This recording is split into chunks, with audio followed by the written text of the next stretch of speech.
ஏன் நம்ம ஆளுங்க யாருமே ரிஸ்க் எடுக்க மாட்றாங்க?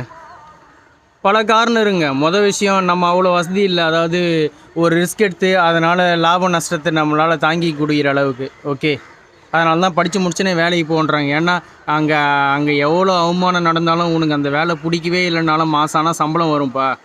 ஓகே, நீங்கள் லாப நஷ்ட கணக்கில் அங்கே லாபம் மட்டுமே தான் உங்களுக்கு வரும். நஷ்டன்றது உங்களுடைய மன உளைச்சல் தான். அது யாரும் இங்கே யாரும் விலைக்கு போட போதில்லை. ஓகே, இதே நீங்கள் ஒரு தொழில் ஆரம்பிக்கணும்னா ஒரு முதலீடு போடணும். முதலீடே இல்லாத தொழில் கூட முடியாது.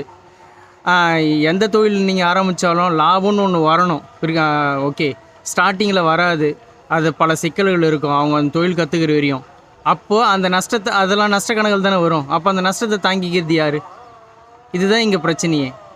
ஓகே, அவங்க அந்த தேறி வர்ற வரையும் அவங்க சர்வே பண்ணிட்டாங்கன்னா அவங்க டாப்புக்கு போயிடுறாங்க. பட் அந்த சர்வே பண்ணுற வரையும் அவங்களாலையும் இருக்க முடியாது. அவங்க சுற்றி இருக்கிறோன்னு அவங்களுக்கு இருக்க விடுறதில்ல.